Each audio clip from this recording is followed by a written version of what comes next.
Мыслить всегда надо глобально, а вот действовать всегда приходится локально, потому что у человека не так много сил и возможностей, и когда он может что-то сделать, он должен приложить это в совершенно конкретное локальное место для того, чтобы произошли какие-то изменения.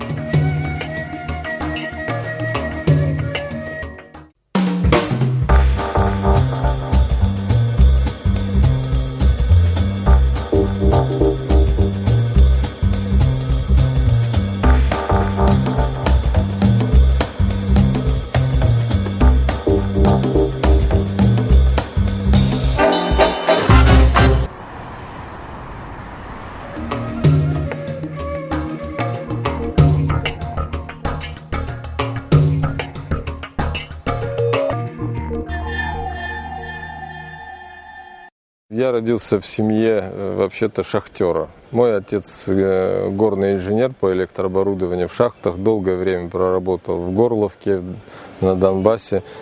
И когда сейчас он видит по телевизору эти разрушения и военные действия в тех местах, где провел свои молодые годы молодым специалистом, куда он направился по распределению, я вижу, как ему это больно все это видеть.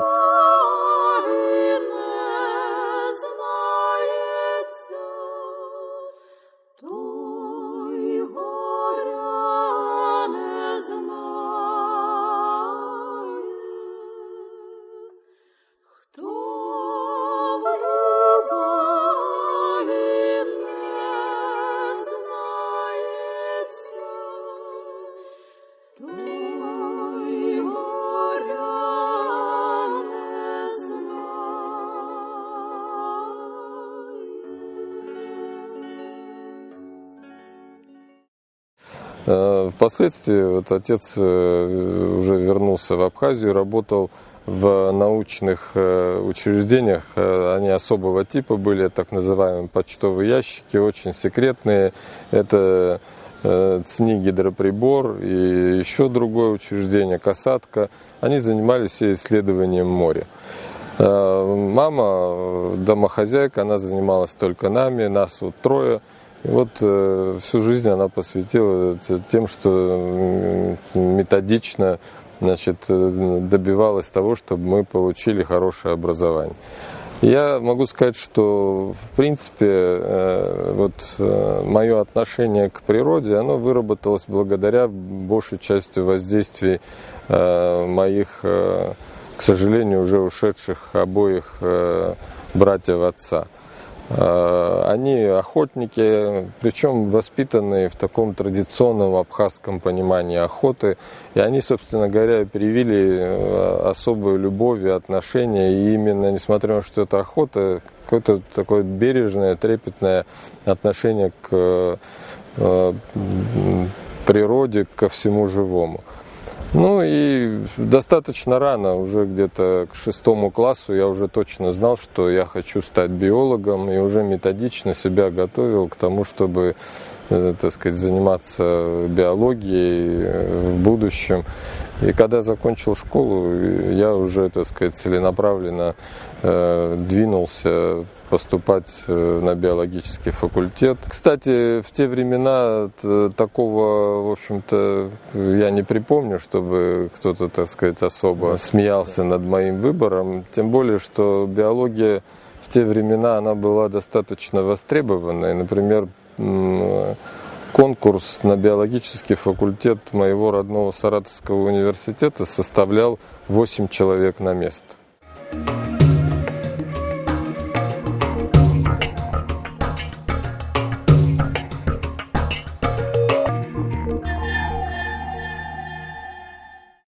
Будучи старшеклассниками, мы ходили на танцы на курорт.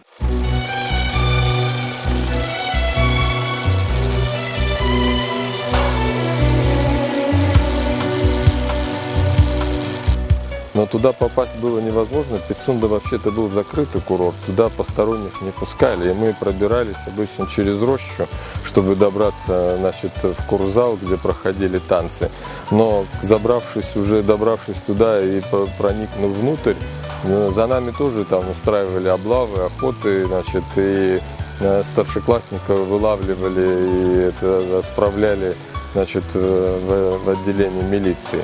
Но все-таки были какие-то, так сказать, развлечения. Сейчас просто трудно даже себе представить, как могли выглядеть, значит, эти увлекательные, так сказать, приключения молодых людей, которые, так сказать, хотят потанцевать на дискотеке. Хотя тогда их дискотеками никто не называл, это были просто танцы. Но в студенческие годы я успевал заниматься и научной студенческой работой. И, кроме того, я был директором университетской дискотеки.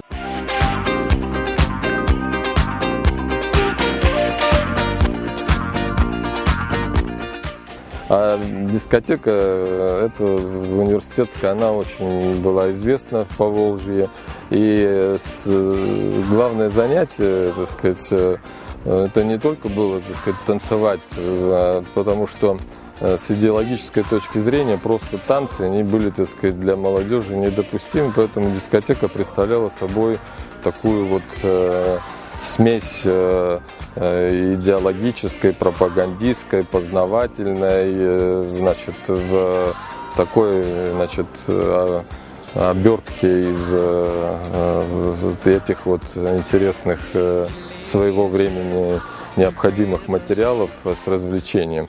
Кстати, у нас неплохо получилось, и я даже был награжден грамотой ЦК комсомола за подписью Бориса Николаевича Пастухова, значит, тогдашним, значит, руководителем комсомола в Советском Союзе. Это был такой мой студенческий, так сказать, опыт менеджмента, потому что дискотека представляла собой, значит, творческую часть, те, которые, значит, собирали музыку, готовили, значит, программы музыкальные, художники, которые рисовали плакаты, значит, выпускающая группа, значит, те, которые делали специальные программы, там, связанные с художниками, с композиторами, с встречи с интересными людьми. И, значит, это была дружина, которая охраняла кафе в период, потому что попасть туда было очень трудно, и нужно было, так сказать, все это и переносить, эту всю аппаратуру из клуба студенческого. То есть это был такой коллектив, почти 30 с лишним человек, которым нужно было управляться. Это был мой первый опыт такой вот серьезной управленческой работы, и я до 5-го курса занимался, значит, помимо всего прочего, еще и, так сказать, руководил дискотекой Саратовского государственного университета почти 1,5 года.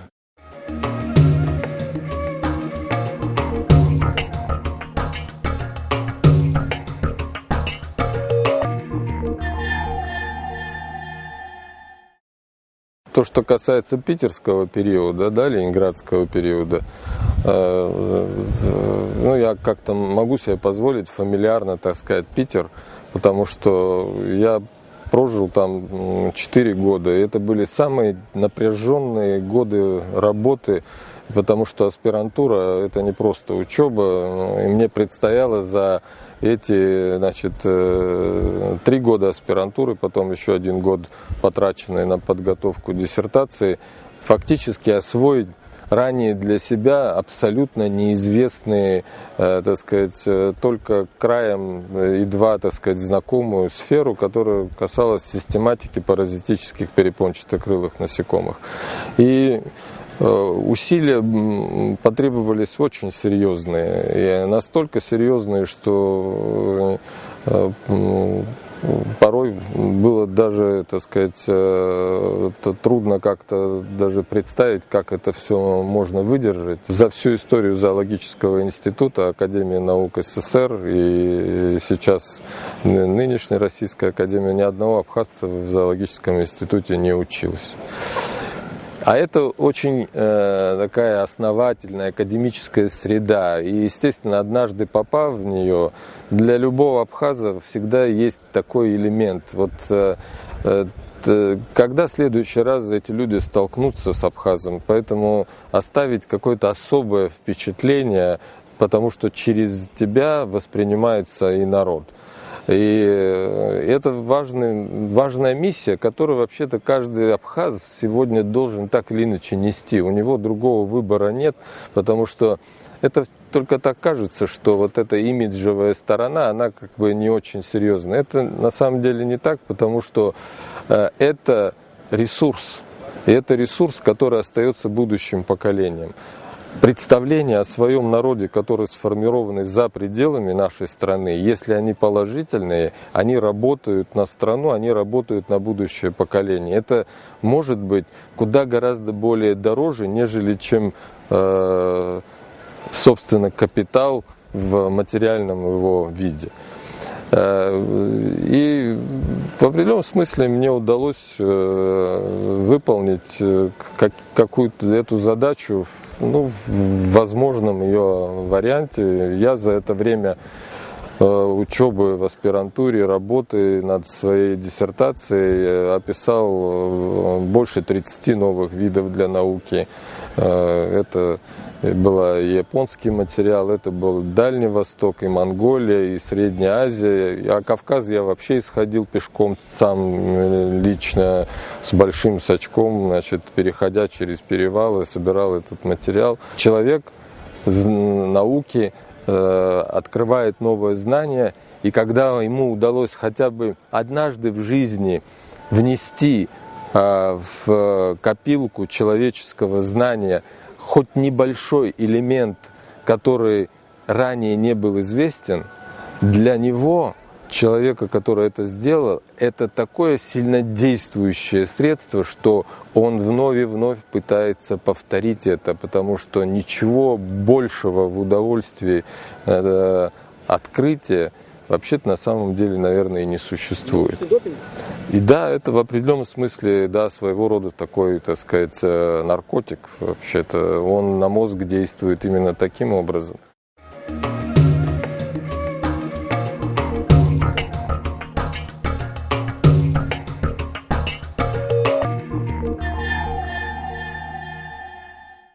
Опыт получился гигантский, потому что 20 лет беспрерывной работы на одном месте, это дало возможность, во-первых, сформировать уникальный коллектив. Я не могу сказать, что решены были многие задачи, но во всяком случае главная задача, которая выглядела как создание бюрократической конструкции, призванной управлять охраной окружающей средой, она была создана.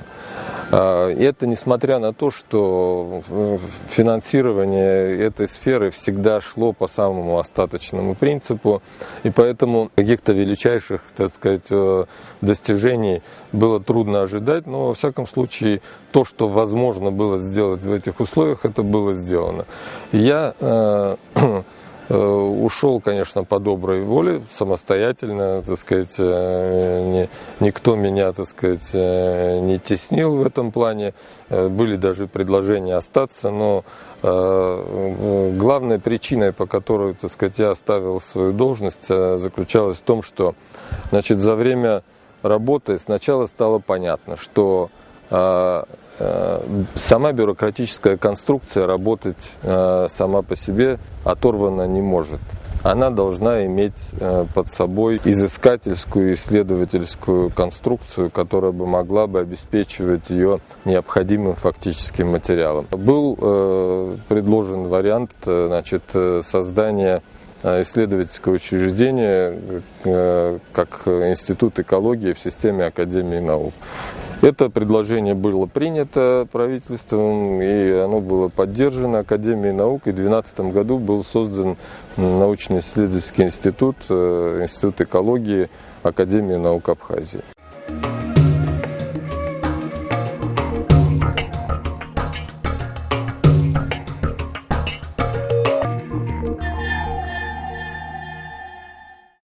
огромное число пожаров. Это выбрасывающиеся, так сказать, в атмосферу верхние слои, копоть, которая где-то все равно оседает. Это могут быть снежники, это может быть вообще очень дальний перенос.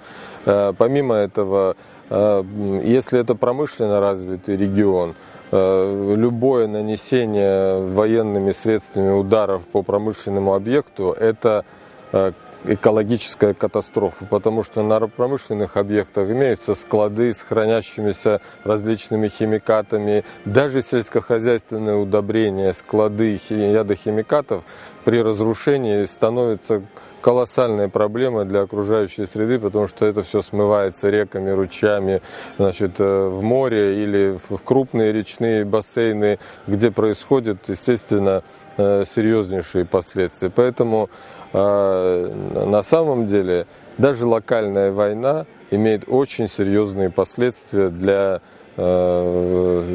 окружающей среды и очень сильно влияет на экологию. Очень часто мы являемся свидетелями того, как особенно в весенний период у нас выпадают так называемые грязные дожди.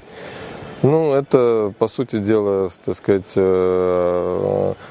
перенос ветрами, значит, пыльных бурь, которые формируются над Северной Африкой, над Ближним Востоком. Поэтому, если представить, что этот перенос занимает очень короткое время, то атмосферные, значит, массы, которые несут поднятые вверх загрязнения, они очень быстро достигают нашей территории. И поэтому использование химических средств, боеголовок, например, с урановыми наконечниками, которые делают их для того, значит, более тяжелыми и предназначены для прибивания брони. Все это вполне возможно, что в случае, так сказать, применения каких-то вещей опасных, они могут оказаться и на нашей территории, тем более, что это не так далеко на самом деле. В Абхазии регистрировались птицы во время войны в заливе, которые были вымазаны, испачканы нефтью, потому что удары, которые наносились по нефтяным объектам, разливы нефти в заливе, они привели к тому, что, значит, даже мигрирующие птицы оказались выжившие и могли, так сказать, добираться до очень дальних мест, неся на себе отметку этой войны.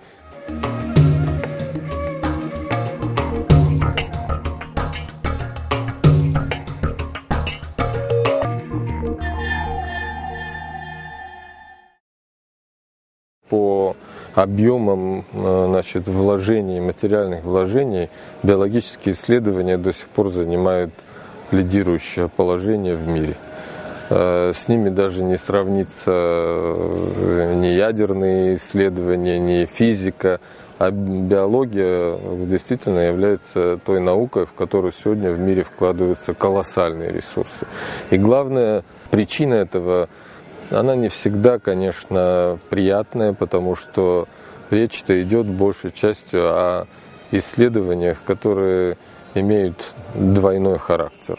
То есть это возможность использования биологического оружия в противостоянии, глобальном противостоянии цивилизаций. И, конечно, здесь появляются самые разные, значит, конспирологические идеи, теории, но вот то, что было упомянуто, вирус Зика, значит, другие опасные заболевания, которые, так сказать, кочуют и распространяются по земле, там тот же вирус Эбола. Это все, собственно говоря, хорошо известные, но всегда находившиеся в локальном пространстве заболеваний.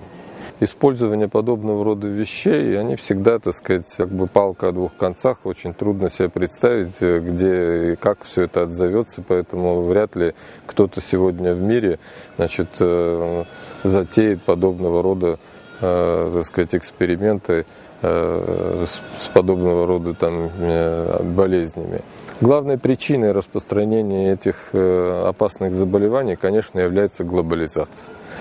Глобализация – процесс, который фактически сузил планетарный масштаб до размеров небольшой деревни.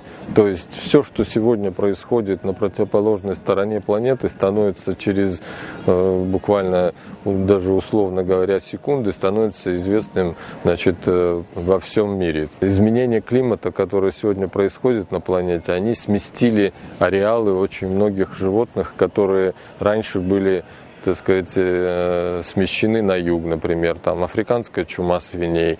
То есть таким образом получилось так, что сначала из-за изменения климата в Абхазии может появиться переносчик заболевания, а потом через некоторое время кто-то их привез, в своем теле, в своей крови, болезнетворное начало, которое оказалось подхвачено, переносчиками. Поэтому, в принципе, сегодня наш мир, он живет так, никто ни от чего не застрахован.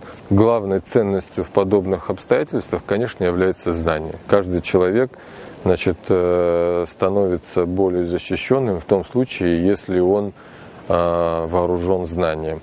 Знание – это то, что может сохранить и человека, и общество.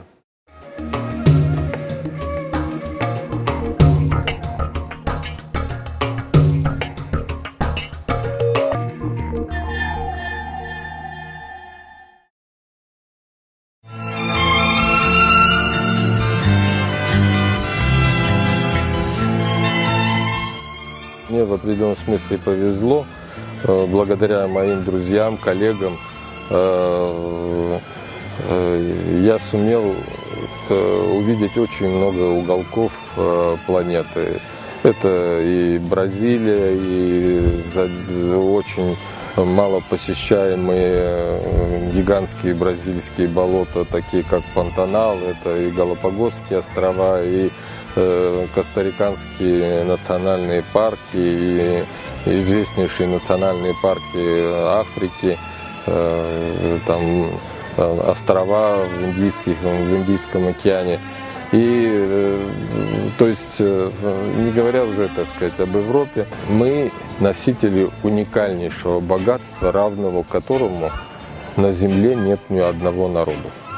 Если учесть, наш размер, нашу численность, это совершеннейшее богатство, уникальнейшее богатство. И от того, как мы к нему будем относиться, будет зависеть наше будущее. У нас есть уникальная среда, которую мы должны сохранять до последнего, не обращая внимания ни на что. Иначе наступит коллапс. Мы носители чистейших водных ресурсов пресной воды, с которым никто не может сравниться. У нас есть уникальные лесные массивы, которые покрывают наши леса. У нас уникальное биологическое разнообразие. Совершенно ни с чем не сравнимые карстовые гидросистемы, величайшие карстовые гидросистемы мира. У нас есть до сих пор даже несравнимые с размерами рыбные ресурсы. Для других стран они недоступны в таких объемах, в таком маленьком пространстве.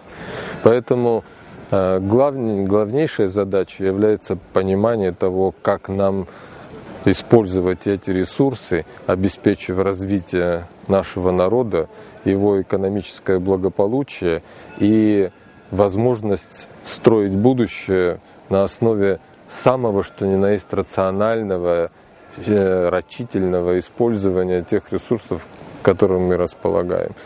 И если мы какие-то ценности перевернем таким образом, что ценность той природной среды, которой мы владеем, окажется на самой нижней ступени, то нас действительно будут ожидать катастрофические последствия. Мир действительно находится в очень сложных отношениях. И трудно себе представить, как он будет выбираться из этого состояния.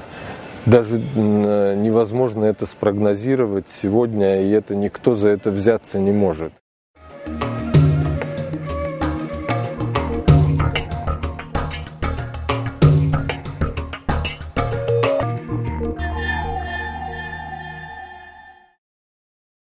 Меня можно вывести совершенно спокойно из равновесия. Это, так сказать, лучше не экспериментировать с этим. Но на самом деле, конечно, каждому человеку как бы свойственно свой определенный психотип.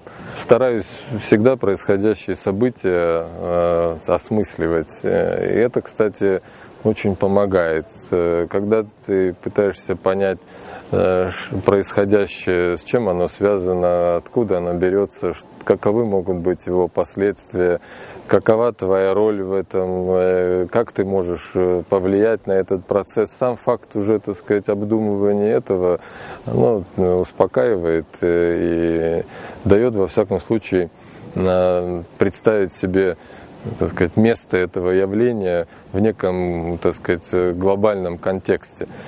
Мыслить всегда надо глобально, а вот действовать всегда приходится локально, потому что у человека не так много сил и возможностей, и когда он может что-то сделать, он должен приложить это в совершенно конкретное локальное место для того, чтобы произошли какие-то изменения. Человеческое сознание, оно уже удивительно. Удивительно тем, что человек оборачивает внутрь себя Вселенную, и она отражена в нем. Это своего рода модель Вселенной, которая существует в самом человеке. И внутри этой модели Вселенной находится модель самого себя. И человек существует в этом мире, постоянно моделируя окружающий мир, и в эту модель вписан он сам и его место, как он перемещается, каковы могут быть перспективы, каково будущее. Мозг — единственный орган, который способен давать ответы на вопрос, что с нами произойдет при каждом варианте развития событий.